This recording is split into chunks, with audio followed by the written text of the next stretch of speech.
We on the podcast, baby. Club Talk. Jay Brody. Yeah, baby, it's that Club Talk. Yeah, baby, it's that Club Talk. You're now listening to that Club Talk. And now, your host, Jay Brody. 1, 2, 1, 2. All right, welcome back to another episode of Cloth Talk Podcast. I'm your host, Jay Brody. Before I introduce my guest for today, which is completely impromptu episode we're doing, this is not planned. Let me shout out my sponsors real quick. Shout out to HelloBlackmanJournal.com. If you have children, nieces, nephews, boys, girls, whatever, Jamie Jenkins started a foundation called Hello Black Man out there in Jackson, Mississippi, where he uses the art of journaling to help kids express themselves through getting those thoughts out on paper in healthy ways. So taking it back to the old school, journaling it's not old, you know. So if you are interested in getting your child, your niece and nephew a little gift, make sure you go to HelloBlackmanJournal.com and grab some merch. They do conferences and everything out there if you are out there in Jackson, Mississippi. Second, shout out to theflyeragency.com. If you are needing any graphics, website designs, mixtape covers, logos, anything visually to represent your brand, your business, go ahead and hit up theflyeragency.com. That's ran by my man Deontay Tatum out there in Dayton, Ohio. And last but not least, if you are trying to get on your health tip, trying to get your body right here locally in Columbus, Ohio, right off of South Yearling Road, Whitehall Nutrition Lounge. Get yourself a shake, some teas, and you can get your workout on. There's a gym right next door to there. All right, man. I know y'all been hearing a baby in the background as I've been doing that. I know, right? This is Alonzo. Yeah. For those who you won't not see his face, but you will hear him. It's my choice, all right. Yeah. He's already famous. We don't want people, getting at him, knowing where he at. But all right. Yeah, my name's PJ. Wait, let me get you a proper introduction. Oh, yeah, let me ahead. do it for you. Go ahead. I got you. I got you. This family man, father, husband, one of the best chefs in Columbus, by the way. Put that on record. I had some of this man's food many a times, and good Lord. Pasta, oh God. Everything this man makes is great. One of the best chefs in Columbus. Man. This man has changed his trajectory in life to where he's at right now. This man has completely done a 360. For those who probably are watching and probably know him, you probably know. None other than the fantastic, the outstanding, the magnificent Damn. PJ Singh. I told you I had you. All right, I appreciate it, man. Jesus. I told you, let me get you. I appreciate that. You know what I'm saying? I'm a lot of people like to call me Chef PJ or Chef PJ. Glorified prep cook PJ. You said you was going to wear the jacket, but you're like, oh, it's cool. I know, right? Yeah, that was a little much. I would have wore a chef coat with him like, what, you about to cook or like, no, it's actually my off day. Yeah. What are you doing? Nothing, just trying to look cool. Yeah, but this is a completely unscheduled or impromptu episode, if you want to call it that. I know. Like last night. So let me preface this for the people who are listening and watching. So I work with PJ behind the scenes with his his cooking stuff, like helping him create his content.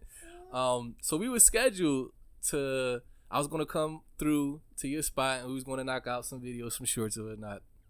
So I'm last night just getting everything prepared for that and doing some editing on a previous episode, which is actually dropping today, actually.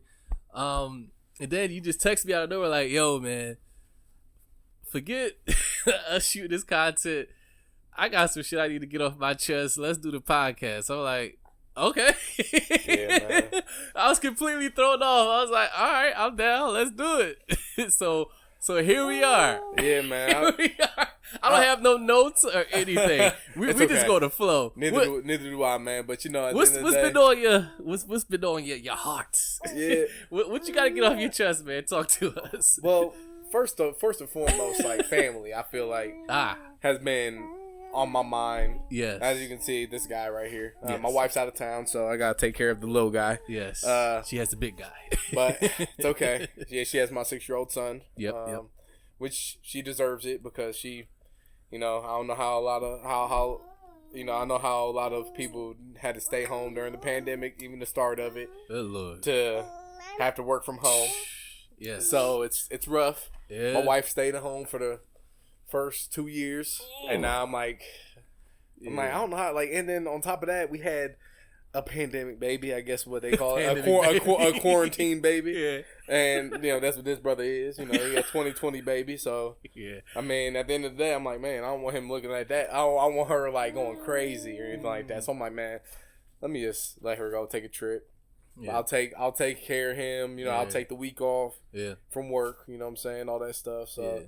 You know what I'm saying? Like, at the end of the day, like, I wanted to film content for, our food thing and stuff, but I feel like it's important to, like, kind of vent a little bit as well, too. Yeah. Especially as, men of color out here now. It's like, definitely. I feel like, definitely. We need more of a structured, like, kind of place where we can kind of just vent to each other and just, like, without any type of judgment. Yeah, I agree. Like that's crazy. Like, cause like when I come over to your place and before we start like filming stuff, like we be just chopping it up. Like we be doing this off camera. Right. Like not even on the podcast. So yeah, you're right, man. Like we don't do enough of just getting that shit out, like to another black man or just men in general too. We're not very expressive. It's like sometimes we don't feel like we even have an outlet to go to or a person we even can feel comfortable with. Like, absolutely, man. I can just call somebody real quick. Like, I don't even got nobody on my number where I can fuck with like that. Yep. And that's the thing I ran into. I'm like, man, like, cause I don't know if whoever know me out here that maybe listen to this podcast. It's like what I do currently. I'm a chef. I'm a district executive chef for the one of the school districts in Ohio, and I work for a contracted company. And right now, our contracted company was denied another proposal. So that means who knows where I'm gonna be at right now. You know what I'm saying? Like. At the end of the day, like, it was a great run. You know what I'm saying? Like, it was a good, like, I've been at the company almost about 4 years. Nice. And it changed my perspective on how just the life of a cook or chef or anybody that just has a passion for food in general, just, like, kind of portrays it. Like, I worked in restaurants where, you deal with a, whiny customer or somebody that's just, like, not grateful for what they're getting. Yeah, because they don't understand the amount of time it takes to even do the things that we do, in a daily basis. Yeah, but the kids, like, what I've learned is, like, over the years, even my first year, like, I woke up with a purpose. I'm like, man, I'm feeding kids. I'm feeding somebody else's kid, which in turn made me feel grateful because I know I needed that when I was a kid. You know what I'm saying? Like, I don't know if any one of y'all out there had free lunches at school or anything like that. Like, man, whether it was, a mediocre meal or not, it was still a meal and it felt good to even have something in your stomach. Like, man, like, you know what I'm saying? Because a lot of kids ain't fortunate enough to go home to a meal. Yep. And that's how I always saw it because I'm like, man, you know what I'm saying? Like, I'm not talking about myself in general. Because, like, my mom and my dad, like, always did their best to provide a meal on the table. Yeah. But I know that there are kids out there that need the support that their parents can't give them because, they may not have the resources it takes to even provide for their kids sometimes. And it sucks because that's the type of environment we live in. And, you know what I'm saying? I'm not talking about any other country right now. I'm just talking about the US of A. Yeah. And because I know that like other countries probably have it way worse than us. Because I've been to my wife's country. She's from the Philippines, and it's times 10. Like, holy shit! Like, I never would have thought that. You know what I'm saying? Like, I don't have to worry about having a pot to piss in type stuff. You know what I'm saying? But it's bad over there. Huh? Yeah, man. It's like but being here, it's like we can still give the support we need for our kids, especially the new generation, for at least their nutrition, so that their brains can function correctly. You know what I'm saying? Also, I've met actually some of the teachers. Some of the teachers I've actually came across, man, really have a passion for this. You know what I'm saying? Like, one, I definitely, like, he keeps on trying to get me into the class, like, try to teach the kids something. And, but it's, like, so bad because, like, I'm, like, like, I don't know if the labor right now that the labor issues we're dealing with in the food industry is catastrophic. Really? At best. Damn. So, that bad? I have to usually, take forth, the responsibility of going to another school, serving lunch to a kid. I don't have extra time to dedicate to go to a class and teach like I want to. Like, I love doing that. Like, don't get me wrong. Like, yeah, I'll teach grown folk on a daily basis, like, the proper technique to cook something or something like that. But you know what I'm saying? But I feel like when it comes to the kids, like, one thing that stuck with me as a kid was learning being in the kitchen with my mom and then watching, like, making me peel the potatoes, doing the shit that she don't want to do. Yeah. But you remember the hard, you know what I'm saying? Like, peeling, like, you know what I'm saying? Especially if it's like Thanksgiving dinner. Like, we're having guests over, you know what I'm saying? Like, and so I got to peel 20 pounds of potatoes. I got to snap the green beans, like, left and right, a whole box of them. We're like, man, you know what I'm saying? Like, she's making me do all the work I don't want to do. Right. But at the end of the day, like, shit, I thank her for that because it's like, it paved the way for me because it, like, kind of intrigued me, but it also made me know how hard of work it is, because my dad was a chef growing up, like, when my mom and my dad met. My mom was a bartender, and she was a waitress.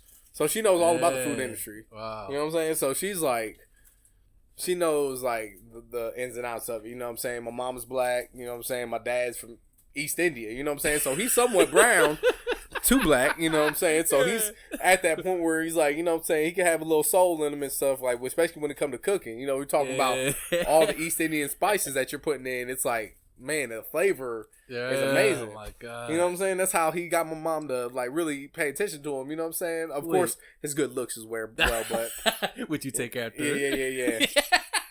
I actually take after my mom. She's way better looking. I'm just saying. Wait,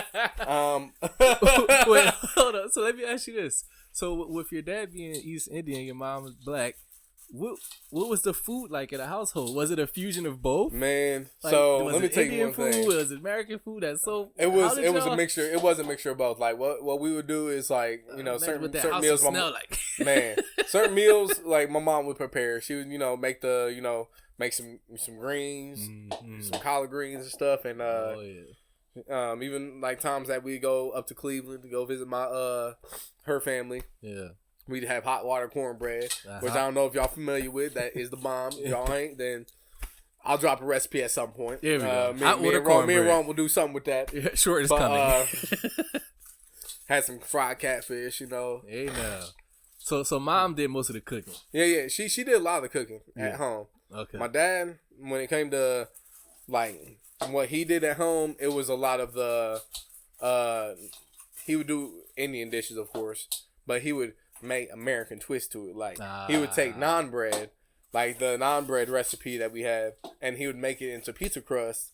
And then what he would do is layer like a type of spicy chicken in between the bread layers. Oh shit! And then he would put the sauce and cheese and stuff on top of it. It was like off the hook. Damn. It's like flavor levels, but it's like aloo paratha. Like, paratha to an Indian is like a layered pastry. Like, it's like almost like an Indian's like an Indian croissant kind of, but it's just a flatbread. You know what I'm saying? Gotcha. It's Indian flatbread croissant. Gotcha. Because it's layered, so it's thicker. It's a thicker bread, but it's like roti. Roti's like more of a it's like the Indian like corn tortilla or something like that to what Mexican folk would like, you know what I'm saying, put their tacos on or something. Like that's what, you know, us Indians we would take the, you know what I'm saying, the whole wheat flour, mix it with a little bit of water, some oil, knead it a little bit, and then throw it on the damn hot ass cast iron skillet. There you go. And I'm like, damn, this is the best. Like man, bro, I'm telling you, like, shit, I was probably the one of a kind growing up like that, man. Yeah. Because I don't think I knew anybody that was like mixed like that. You know what I'm saying? So it was kind of different. Like, you know, I'll be whatever you call the hood now. Yeah. I gotta give this brother a piece of candy apparently. Yeah. Here you go, buddy. But I guess like what you would call the neighborhood in my perspective, you know what I'm saying? Yeah. I would come home after walking home from like leave that alone, buddy. I make sure he don't put stop or record. But as long as he don't do that. No, I would walk home from elementary school. You know what I'm saying? Like the stuff that kids don't know nothing about now anymore. Yeah. Right, and I would stop at my auntie, at my uncle, at my BB's house, aka my grandmother's house. We call her BB. And she would make me put out the thick like bread, and then she would just put a little bit of butter on it. You the only one in the neighborhood getting that though, man. Yeah, man. It was off the hook. I loved it, and I never knew I was eating mostly like vegetarian food too, because a lot of the women on my Indian side are vegetarian, so they was like making dal, which is like lentil, like curry and stuff like that. So it was mainly we're talking chickpeas and lentils and all the black beans all mixed into like a curry and just sauteed for like an hour or two and just so good. It was so good. Yeah. You know what I'm saying? But like there's a lot of cooks in my family, man. Wow. A lot of cooks in my family. Like even my when I go to my black side, man, like my auntie Suzanne, she the main one. She really be throwing down. She be throwing down. I be like, what the heck? She made some mac and cheese one time. The thing was off the chain. I was like, all right. She's like, let me get a chef's point of view. I was like, you got it, auntie. You got it. You know what I'm saying? Right. You know what I'm saying? No chef point of view needed. You know what I'm saying? Like you got it.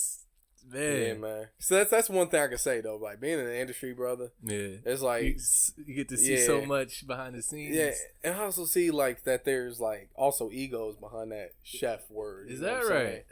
So that's why, like, you know, chefs are egotistical. Yeah, definitely. Wow. Yeah, I can see myself being that way sometimes. Like when my wife.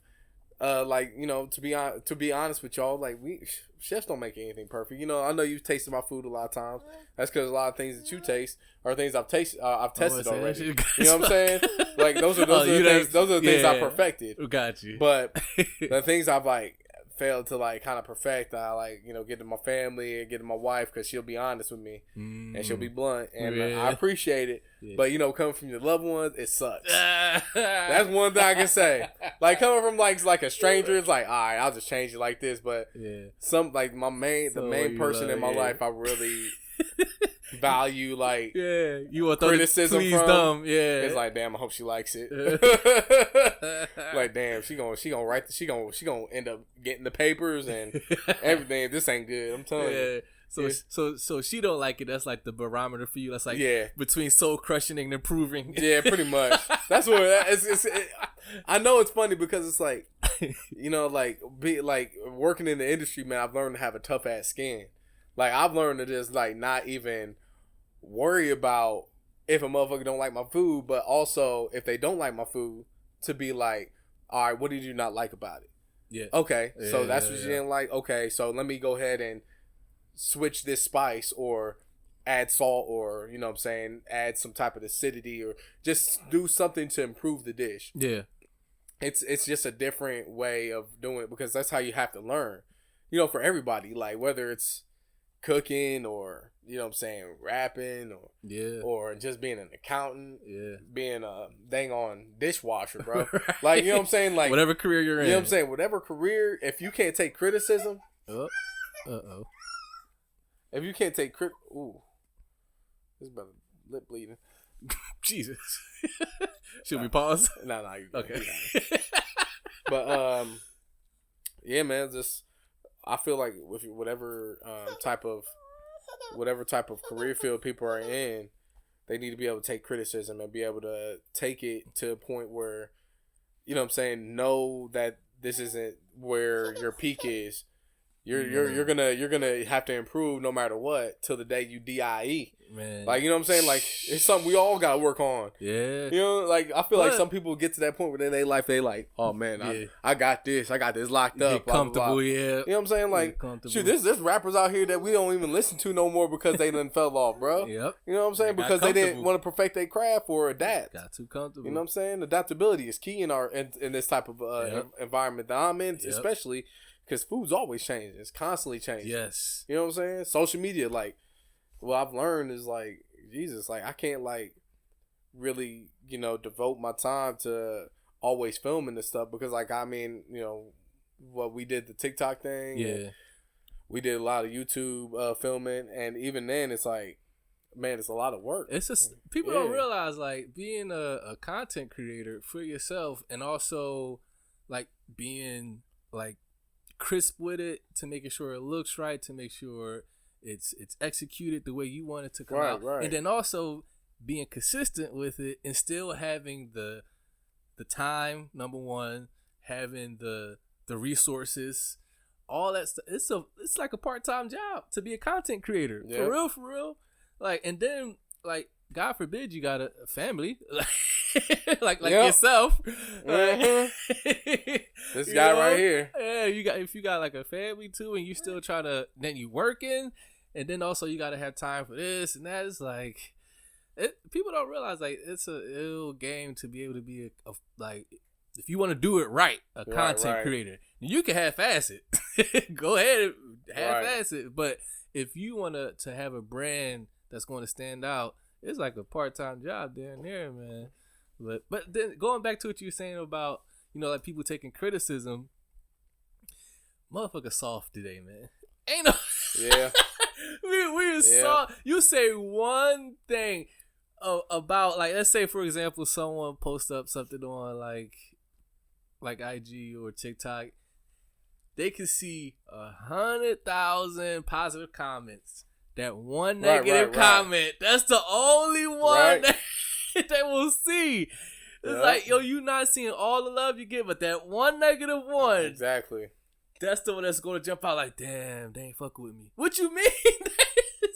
or they hating. Right. Or whatever the case may be. Like, I don't know. I think, like, social media has made it a way for people to become more soft in a way, because you're just it's just a screen. You're just doing this or on your laptop, tablet, or phone, or whatever. That's what I'm saying, man. Like like we were talking about earlier before we was recording, the human connection is it's like before our very eyes, this shit is just fading away. Like, no one is mingling with each other. No one wants to go outside of their little bubble, their own world that they created for themselves. Like, I'm comfortable here. I ain't trying to make no new friends. I ain't trying to poly with nobody like that. I ain't trying to get involved in none of that. And then when you face with like a real human interaction, you don't know how to act. It's like weird for you. It's like you get social anxiety, like, oh shit, I'm in a crowd of people, or that person's like literally talking to me, or how do I approach this person? It's weird, right? And mine.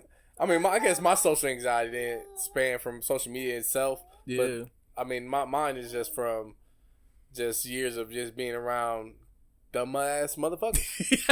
I mean, like, you know what I'm saying? When you're around dumbass motherfuckers, like more than half your life, that don't know how to live their life properly, they contradicting everything they saying. You know, they saying that they OGs and shit, but they really doing things they ain't supposed to be doing that they're telling you not to do.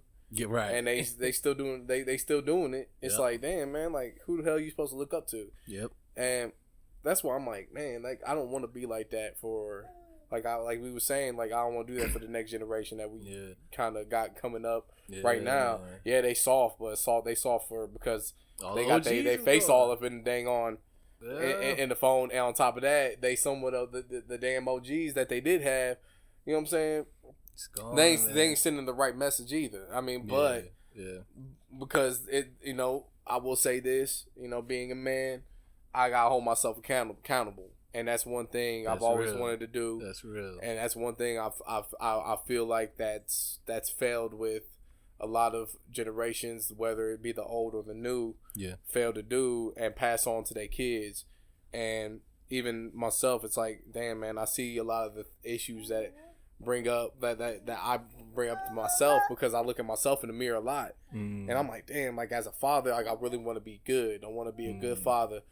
I know ain't no such thing as perfect, but I'm gonna do my best to strive to do right by my kids and also do right by my wife as well. But I feel like there's like also that generational curse that we all have to deal with of like, man, how did our parents pay the way? Like, should I whoop my kids or should I do this and that? What's the right way to teach our kids to where they ain't gonna end up in jail? They ain't gonna end up, being shot by the police. They ain't gonna, because it's like a lot of issues, like especially now we got to deal with. You know what I'm saying? Like my son right here, he got a tinge of brown on him. You know what I'm saying? He like me. You know what I'm saying? Like my other son, he light. Yeah. So it's like, like really he could pass like to be like just Asian or something. Yeah. Or just Indian. But this boy right here, you got the curly hair, you got the brown skin. It's like, you know what I'm saying? Like I always think, I'm like, damn, I'm gonna have to have that conversation with him on like, look, brother, you know what I'm saying? Like this world, you're gonna have to work probably 10 times harder than the next person because of the fact of, you know what I'm saying, your culture and the way you look, maybe, you know what I'm saying? Like, but I don't want to, like, say that outright, you know what I'm saying? Because I don't want him thinking that, like, I want him to grow up colorblind. Yeah. I want him to accept one another, you know what I'm saying? That's right. I want him to be self-aware, too. That's right. Of the fact of, like, this is who I am and this is who I'm proud to be because that's what I've struggled with my whole life. Is that being black and then being Indian, you know what I'm saying? It's like, what am I? You know what I'm saying? Like, am I black or am I Indian? Because, like, they always make you choose. Yeah, right. You know what I'm saying? And that's one of the things I did want to ask you because, like, you're biracial. You also have biracial children. So, like, does that put you in a position, it's like kind of like what you're alluding to, like, having to choose, like, a side? Like, do you say, like, I'm black, I'm mixed, I'm Indian, I'm half, I'm this, I'm that? Then, like, as a kid, you're struggling, like, with that self-identification. What group of kids do I hang out with? Do I go do I go sit at the table with the white kids? Do I sit with the black kids? Do I sit with the Mexicans? Do I sit with the Spanish? Do I sit with the Indian people? And you know what? I'll be honest with you. When I lived in the hood, I will say this. It was everybody. Indians, Asians, white, black. We all lived in the same area. Latinos. Everybody. Yeah. We all played with each other. Like nobody was like ever like racist towards one another. Yeah, I even went to to this one girl's birthday party when I was a kid, like to the country. Ooh. We went to the trailer parks. I'm not even gonna lie. Goddamn. You know what I'm saying? But like even then it wasn't, I didn't experience no racism. You know what I'm saying? It was just like, you know what I'm saying? We just a bunch of people that don't have a lot of money to throw around, but you know what I'm saying? We look out for one another. That's just how it was, but but you struggle with that within yourself, huh? Yeah, well, I didn't struggle with that until like my mom and dad moved us out of the somewhat hood or the ghetto, whatever you want to call it, and we moved to the suburbs. Got that awakening. That's what I was like. I was like, holy shit! Like I'm really a minority right now. Like before, I was like more comfortable with it because like I was surrounded by everybody, all types, all walks of life. You know what I'm saying? Like, people would ask me questions about, you know what I'm saying, different stuff. Like, because, I went to a Catholic school. Oh, shit. Not Catholic school, but I went to a Catholic church. Oh, okay. Because that was the only church in the damn hood that we was at. That we could make it to in walking distance. It's right there. So my mom would make our Indian grandfather with his turban walk us to the church, and we would spend service there for like Sunday. Wow. And that's why I would always bow my head and be like, God's precious, God's good, let's thank him for food, amen. And we would always do this. And that's some things people weren't like accustomed to because we just do this and that's it. But like Catholics, they do this all the time. The cross. Yeah. And that's why I've always done that my whole life. That's why I was like, I never realized until somebody actually brought it up. I was like, oh snap! I'm still. I never really seen myself as a Catholic. It was just one of them things that we just was brought up into, and we just did our thing. Yeah. And You know what I'm saying? Like when I was like actually moved from that's when it that hit type you. of neighborhood and like went to like actual suburban school and stuff where I was probably like maybe one out of like maybe 10. Damn. 10, like I was probably like there's probably 10 of us in the school, and it was like at least like 300 kids.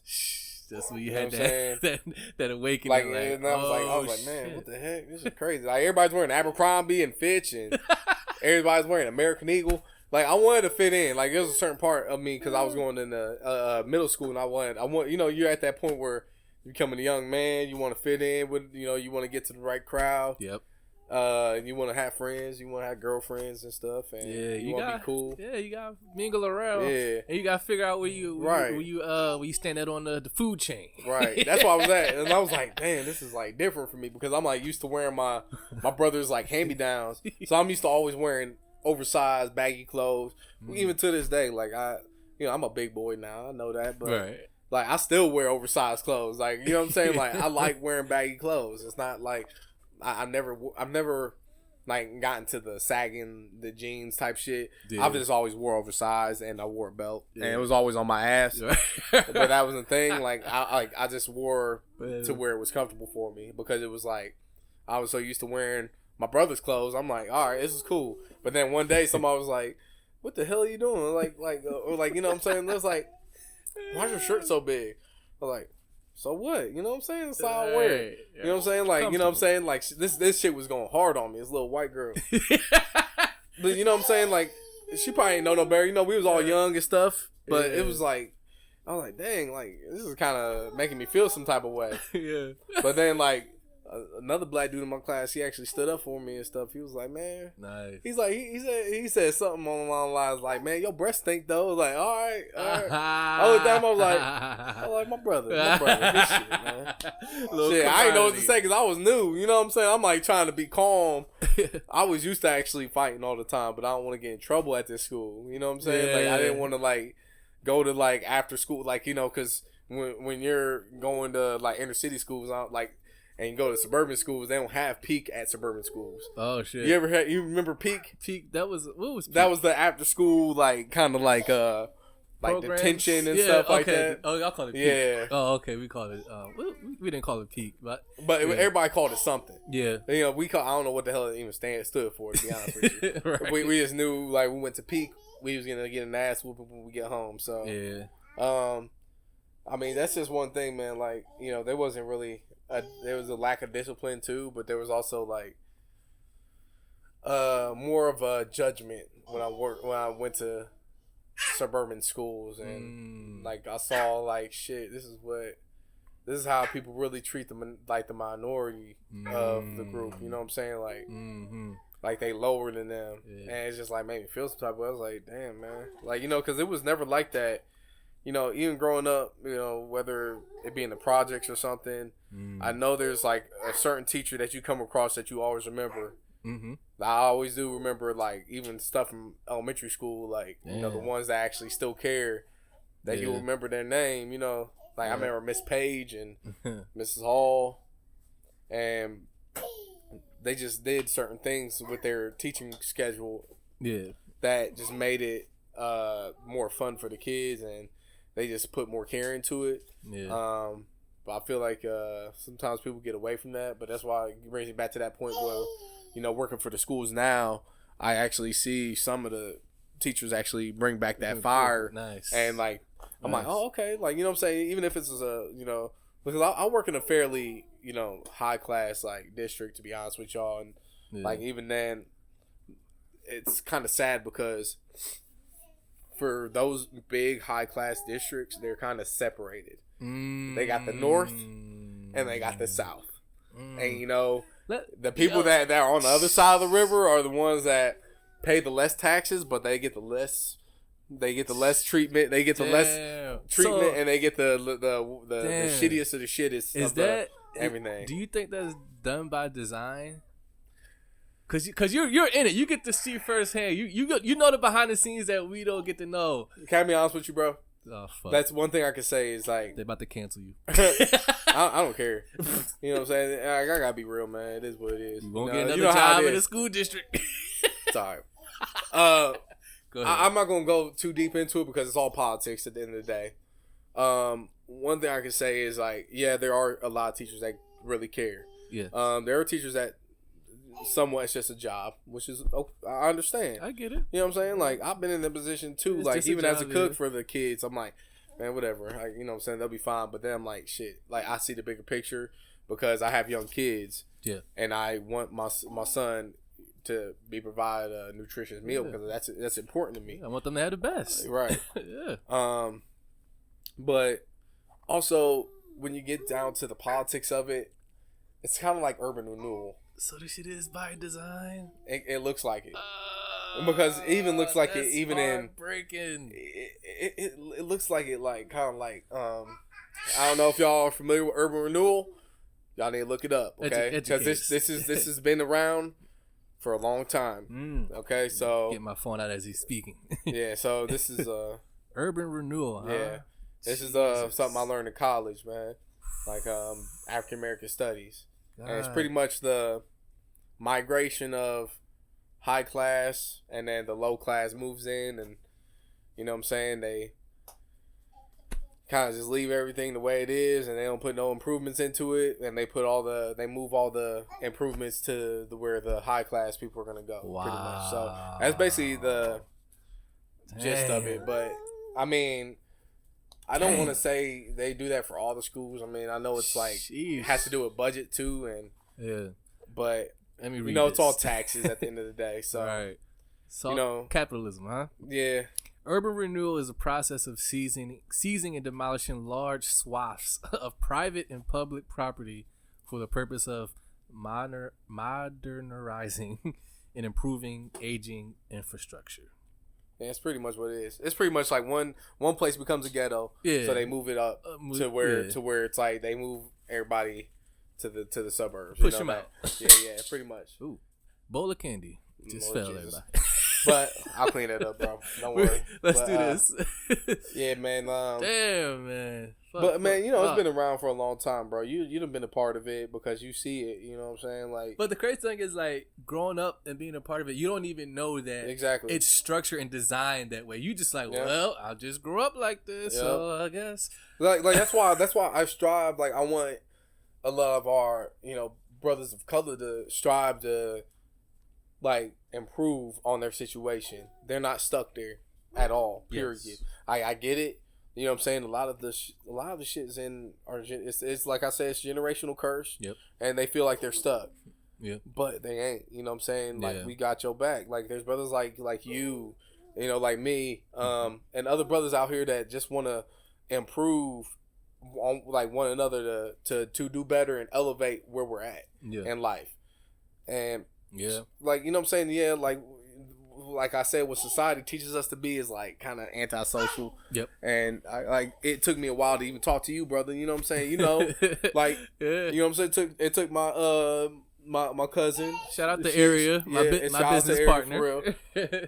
She the main one was like, man, you know what I'm saying? Just link up with him, see what he talks about and all that stuff. And, because she saw my video for the, all the TikTok and the food stuff that I had going on. Yeah. But, you know what I'm saying? It kind of got a little overwhelming for me because it, like, blew up, like, overnight. It was, like, one of those things where, like, media is a good thing, but it also can lead to worse things because, like, when my stuff, like, I had a TikTok that, Chef4orklife, if y'all want to look it up. Go ahead and follow. If y'all want, that's fine. If y'all don't, hey, look. You ain't tripping. It is what it is. I'm not. I realistically don't want to. I would like for it to be a full-time job, but Yeah. You gotta be realistic. it has to be a realistic thing for me to be able to put all the time in. Of course. And like that for me, that means pushing time aside for my kids, which I'm not willing to do. Right. You know what I'm saying? Like, I feel like I've had my time on this earth. It's there. It's Right.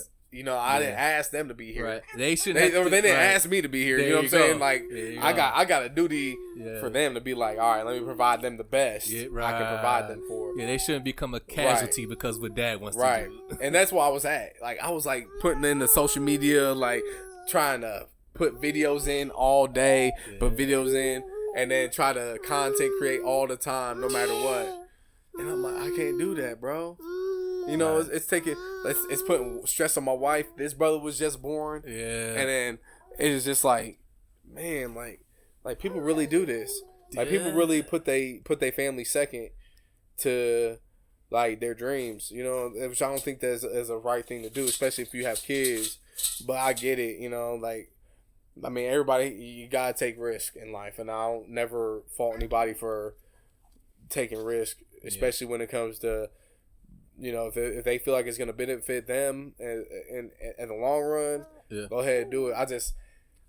You're not willing to make that sacrifice. I just can't do it. You know what I'm saying? Like something inside of me. I'm not being scary about it.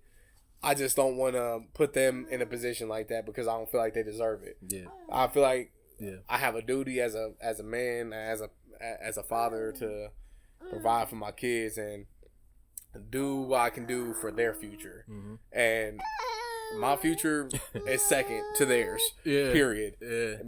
Same for my wife. So it's like, you know, it's like I just try to like not like really look into it too deep, and you know what I'm saying. I just want to make sure that I can be a positive. Ooh. All right. Okay. I just want to be a positive. Huh? Oh, is that right? Okay. Well, anyway, he has a lot to say too, but he just don't know how to say it yet. Right. But yeah, man, I just want to do right by the next generation. Like especially brothers like I said of color. Yeah. Like we have a way of kind of being in a position in our life, like I feel like it's like kind of we kind of look at ourselves like, man, we can't do that because shoot, the white man gonna let us do it type stuff. Like, that mentality is like, it's so old. Like, that's what I'm saying. Like, stop blaming the white man. Like, the white man holding me back, the white man holding me down. Like, yo, man, there are opportunities out here. Yeah. And that's what I want to say, man. Like, I'm never, because I even now I'm in a position to, you know, possibly lose my job. You know, and not have to be at a job like that. I told my wife today or yesterday, I'm like, look, man, you know what I'm saying? Yeah, I'm a little sad because I like the group of people I work with. You know, we're like family and stuff, but, you know, I got to provide for my kids. So if I ever had to, I'm working at Mickey D's. Damn. What the fuck I look like? I ain't never too proud. I'm never too proud to take on multiple jobs if I had to. Fucking right. It just sucks because, you know, I enjoy the time I spend with my kids. That's the reason why I took a school job, because of the, you know, 9 to 5 atmosphere instead of you know, a 9 to 12 o'clock at night atmosphere. Right.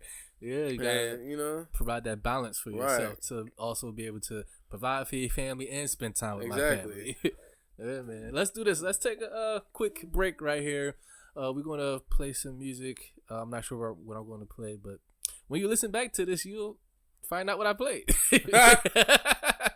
For my artists who want to send music to be played on the podcast, and also, PJ, we got a new segment on the show which you're going to play later.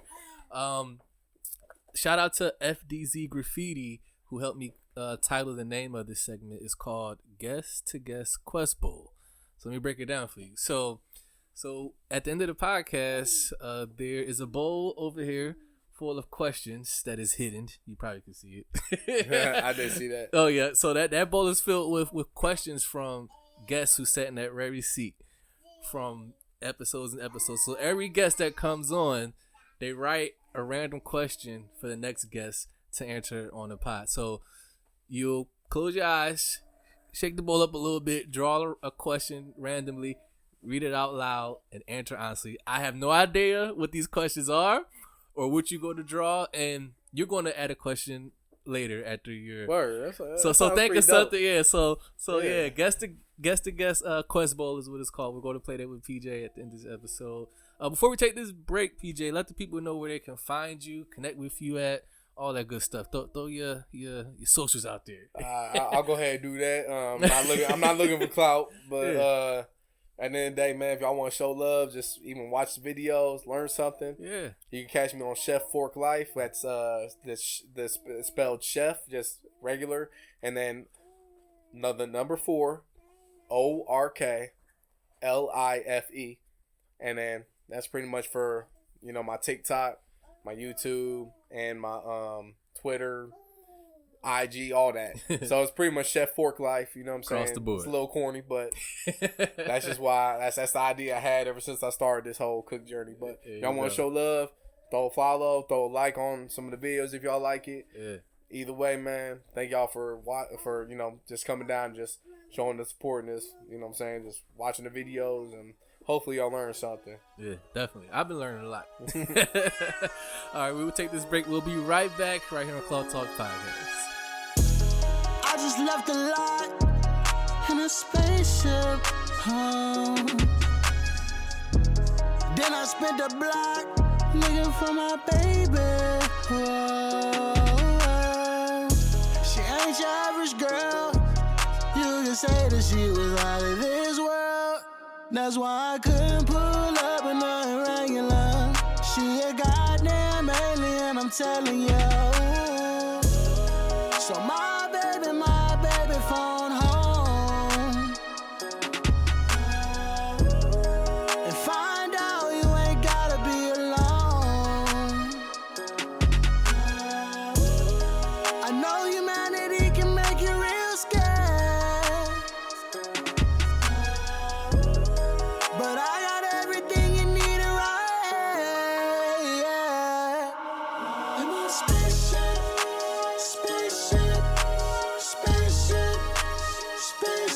ride in my spaceship, ride in my spaceship,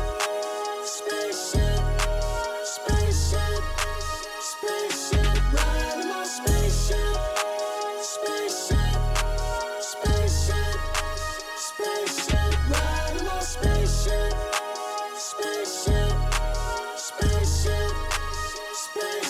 ride in my spaceship.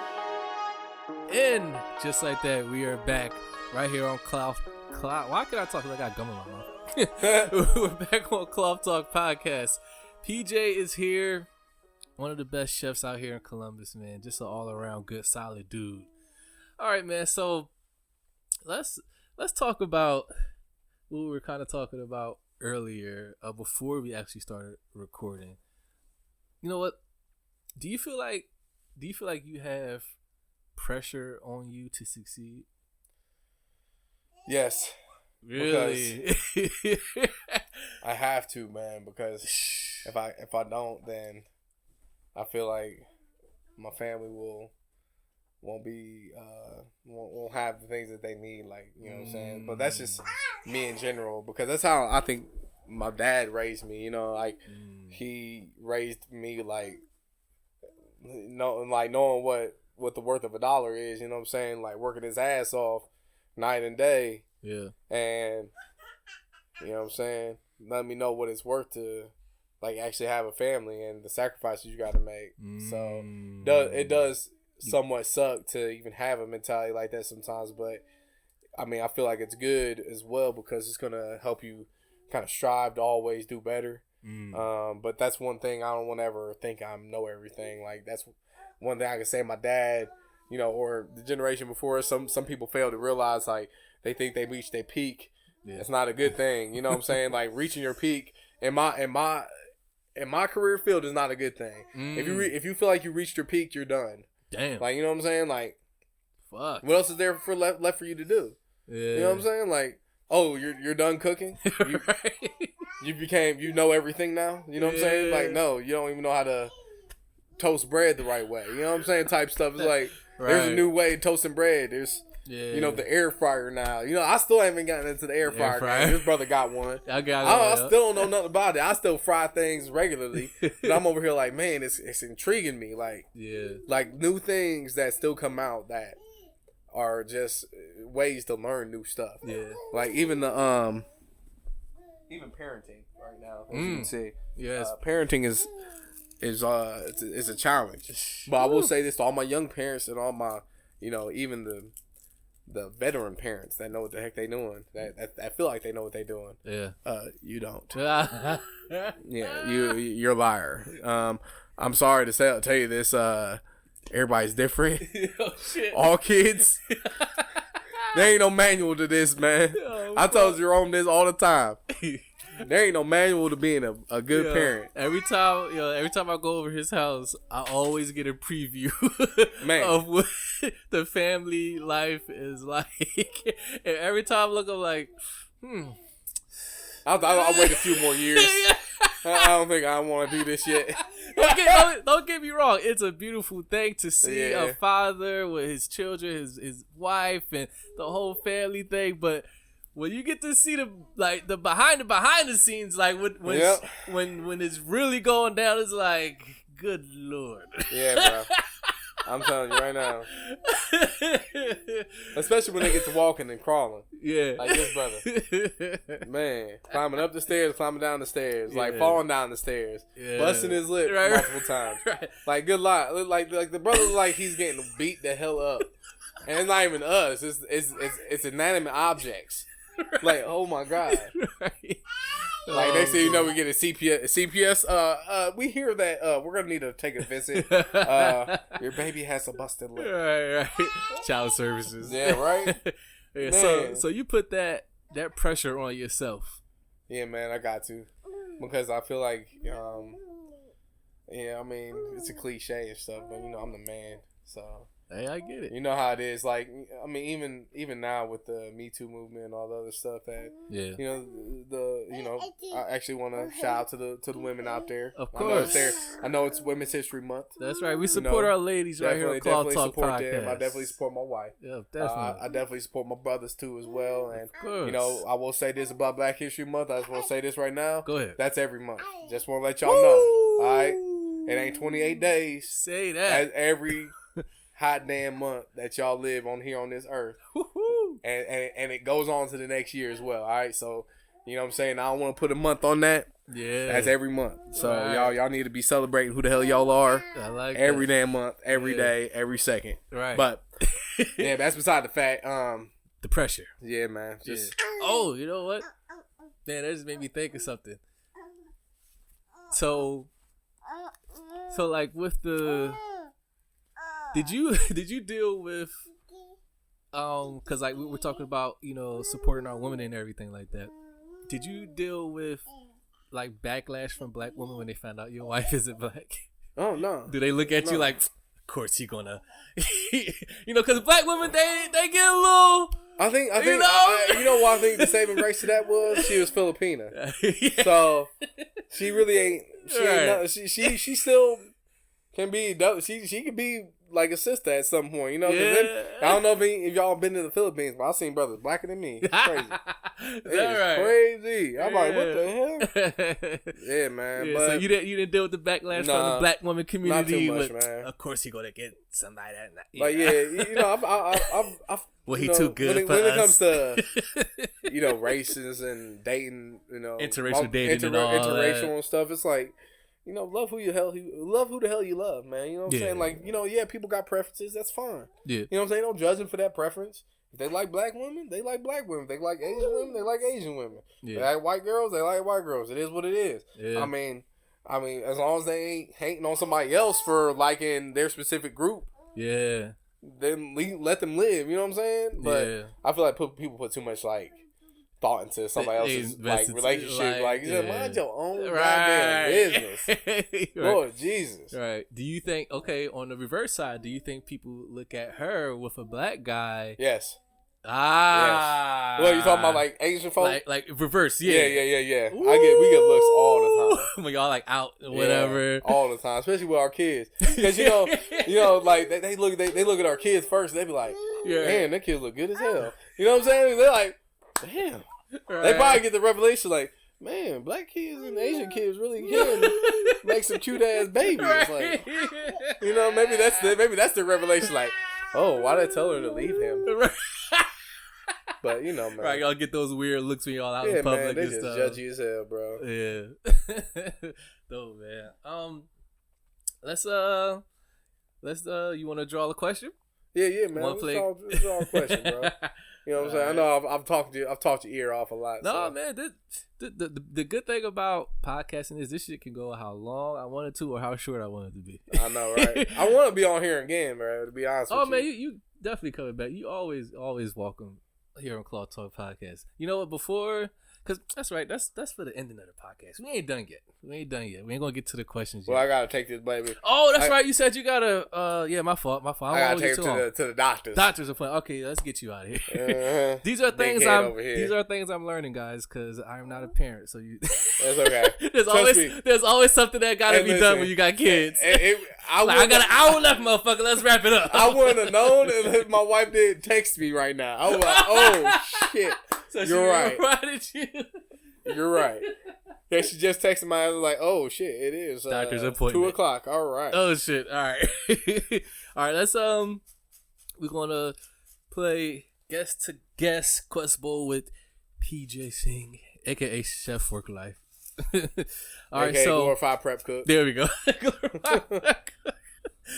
All right. So I'm gonna hand you this bowl, and Hey, Bubba, here, why don't you grab one, bro? You gonna let me draw it for you? Yeah, go ahead, grab one. Go ahead. Go take one. Take the here. bowl. Take it to your dad. Hey, Bubba. Take it. Thanks, buddy. All right, let's. Don't look. There you go. Oh, I think he's trying to pick it for you. Here, you want to pick it? Go ahead. Yeah, here. All right, here. I'll pick one. There you go. Let's see what we got. Here, take it back to Rome, man. Go ahead. Thank you. All right, let's see. Guest to guest Quest Bowl with PJ. Read it out loud. What we got? Look at his face. I told you I don't know. Hold up. All right. You gotta read it out. Give your kidney to someone. Give your kidney to save someone's life who accidentally killed your uncle in a car crash, or remove all your fingers to save the life of someone who bullied you. Damn. Woo! Woo! Read that one more time for the listeners. Give your kidney to save someone's life who accidentally killed your uncle in a car crash, or remove all your fingers to save the life of someone who bullied you. Think about this now. Don't answer too fast. That's where most people mess up. I mean, I'm gonna answer it anyway, man. Don't worry about it. Which one you going with? Yeah, I already know. Which one you going with? No, I'll get a kidney because the people that bullied me in the past, we already done made our peace. You know what I'm saying? So, you know, like at the end of the day, I made my peace and I already cut them off anyway. So, like, I don't really know who they are. Now, my uncle, that's a different story. So you get like that's deeper. Yeah. Now, forgiveness is something that people forget to do in their life. Yeah. And I feel like that's the toughest thing that everybody and their mama struggle to do. Granted. So, yeah, I mean, the person that killed my uncle in the car crash. So you give your kidney to save his life. Man, I'm telling you right now. Ooh, like, man. If I wasn't a God-fearing man, I'm speaking to this like I don't read the Bible all the time. Don't get me wrong. Like I'm not like you're not claiming to be I don't go to Sunday service all the time. Yeah. But I believe that forgiveness is like very special, and I feel like people tend to forget. Takes a lot of humility. Yeah, and and on top of that, we got 2 kidneys, so right, you can live with one. You know what I'm saying? Like this dude killed your uncle though. Yeah, I mean, it depends on the circumstance too. Sometimes things happen, like that one dude, that one truck driver, right? That his brakes went out and he killed those people. You remember, like on the highway, and he got convicted like for life. I heard that story. Yep. It's like circumstances, like depends. You know what I'm saying? Yeah. If you did it on purpose, probably he could probably kiss my ass and he could die. You know what I'm saying? Shit. But if it was like the circumstances, like he said, accidentally killed. Right. Accidentally. It's understandable, man. Wow. People, it happens. You know what I'm saying? That's so. I respect that answer, man. Yeah, and on top of that, the bully thing, man. If you're holding that like. Still as an adult. If you're holding on to people that bullied you and stuff, like, and I can't give my fingers either because that's the main reason I have a job. That's your livelihood. You know what I'm saying? Like, could you do what you do with one hand? I probably could, but it'd be really hard. You know what I'm saying? Yeah. It'd be really hard. Would you want to keep the left hand or right hand? It don't matter. I don't have a hand. I want to have my dominant hand, but what? If we ain't. I mean, let's just be honest. We ain't allowed to choose. Right. One gotta go. All right, man. We're gonna get you out of here so you get your little man to the doctor's visit. Man. Shout out to everyone who's watching and listening. Support and subscribe to the pod. Everything Cloth Talk Podcast. Follow on Instagram, Facebook. If you're listening on Apple Podcasts, Spotify, TikTok soon too. Yeah, he talked me into getting in. He'll get TikTok. On TikTok. Man, hey, listen, this brother's a stand-up individual. If y'all ain't listening to this brother's like podcast already, I'm telling you right now. I know that I ain't gonna be the reason, but I will say this brother, for real. If y'all listen to him, if you want to listen to somebody that's actually real and ain't speaking the same shit you hear on media anyway, this is like real life people going through real life situations. Absolutely. Man. You know what I'm saying? Like, that's what we all need. You know what I'm saying? Definitely. To actually level with one another. We can't. How are we gonna talk to somebody like Nas or somebody, which would be dope as hell. Don't get me wrong. You know what I'm saying? But we ain't on his level yet. Right. You know what I'm saying? Like, I'm trying to get to like level with somebody. You know what I'm saying? If I get to that level, I'm like actually speaking to like Kenji J. Lo. If I'm speaking to like a celebrity chef or some kind, that'd be dope as hell. You know, I wouldn't mind the level with somebody like that. But, you know what I'm saying? Yeah. But this is like some real life stuff, man. You know, he's uplifting the community, and that's what we need, man. So definitely give this brother a follow on everything, man. For real. Man. Appreciate that. It's much love out to this brother and his family, everybody, man. My man. For real. My man. I appreciate that. Definitely. Y'all make sure y'all go ahead and follow PJ. Tell them where they can follow you at again. All right, Chef4orklife. That's the word chef. That's the number 4, the actual number 4. Yeah. O-R-K after that, and then life, L-I-F-E. Chef4orklife.